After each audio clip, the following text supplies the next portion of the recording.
સાધુના શબ્દ હોય શબ્દ તટકો લાગ્યા વિના કેમ રીજે કે તાત યડમાંથી ભમરી બને તો પછી માણસને કેટલીક વાર ત્યારે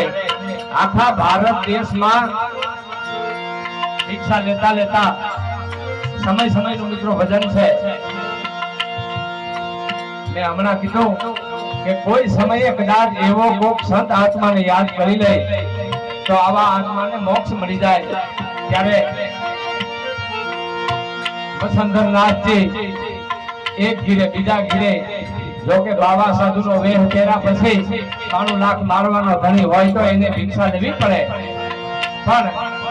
अपने तन के काज के परमार्थ ने काज टुकड़ो मांगीने बीजाने खवरावे ई साधु कहेवाय थेली भरीने पोते हजम करी जाय गाने रोटलो न नाखे ई बाबा कहेवाय त्यारे भारत देशनी मालिका एक पछी एक घर भिक्षा मागी मागी पोतानुं गुजरान चलावे बीजा माणसने टेको करे टुकड़ामांथी टुकड़ो खवरावे समय ने करो के मारा परमात्मा ने भेटो करवो एक दी एवं घर आई गयो ई ब्राह्मण नु घर वसंतरनाथ जी आवी बायणानी मालिका हाथ पाड़े भिक्षा दे मया अने मालिका थी आठ गवरानी माड़ी हाथ में थाड़ बायना मालिका भिक्षा देवा आवे बापू जोड़ी लांबी करे भिक्षा नाखे नो नाखे पोताना चेहरानी माथे वसंतरनाथ जी नजर करे एक पछी एक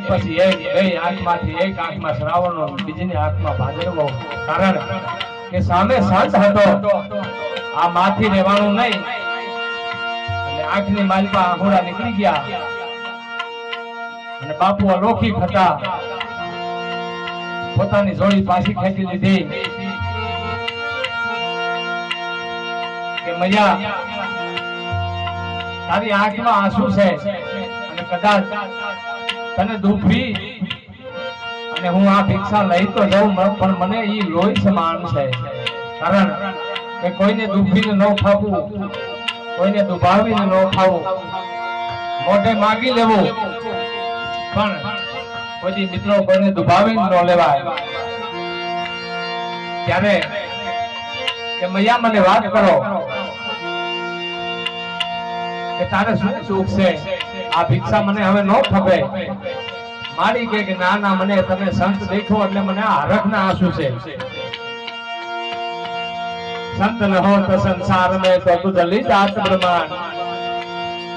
साधु ओळखी गया का माने काई दुख है त्यारे बात करी के बापू हमें तो काची माटी ना मारा अने हमारो संसारी जीव मारे शेर माटी नी खोट छे मारे आंगणी दीकरो नथी कोण ई मां के छे भिक्षा लईने आवी वसंतरनाथ जी कैसे ओहो मैया बच्चा नहीं ईमा शू छोकरो नहीं ईमा शू ई संत ने सामान्य लाग्यो 8 वर्षनी पोतानी मावड़ी नी उमर से छताय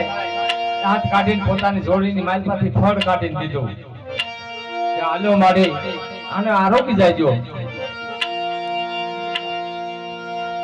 હું પાછો આવીશ 12 વર્ષે ત્યારે તમારા ઘરે 9 મહિને 9 દિયે પુત્રની પ્રાપ્તિ થાશે આ ફળને તમે ખાઈ જાજો એમ કરી વસંતરનાથજી પોતાની જોડી લઈ અને બીજા ઘેર વઈ ગયા ત્રીજા ઘેર વઈ ગયા એમ કરતા કરતા આ ફળ આપ્યો અને આ માટીના માનવી પાડોશીને ખબર પડી જાય કે આ બાવો કંઈક દઈ ગયો બે બાયુ ભેગી થઈ અને વાત કરે કે અલી મોઈ નો ખવાય આને આ ખાતી ની આમાં કંઈક વિદ્યા કરેલી હોય આમાં જાદુ મંત્ર કરેલા હોય ઓલી માને ફરમાવી દીધી અને ઈ ફળ નાખવા માટે મજબૂર કરી દીધી પણ ઈ ફળને નાખું ક્યાં બાયરે એક ગાનો ઉકેડાની માલપાઈ ફળને દાટી દીધો. એક દી, બે દી, ત્રણ દી એમ થતા 12 વરાના વાળા વહી ગયા. ઈનો ઈ બાવો, ઈનો ઈ જોડે, ઈનો ઈ સાધો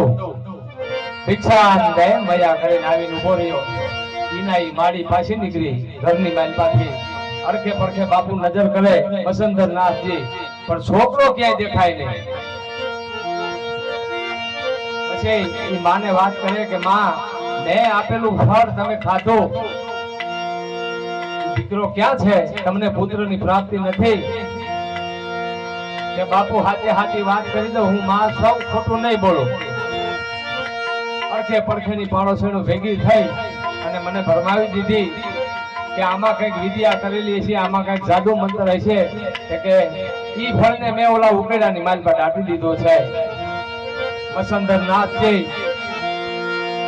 ઈ ગોબરની માથે જઈ ઉકેડાની પાસે જઈ અને અલખ એમ કરીને હાથ પાડે. માલપા અલખ એમ હાથ આવે. વિચાર કરો મિત્રો, આ દેશના સંત કેવા હતા. ત્યારે ઈ ઉકેડાની માલપા જન્મ થયો, ગોબરની માલપા જન્મ થયો, ત્યાંથી ગોરખ કહેવાના. ત્યારે અમારો સંત શું કહે છે?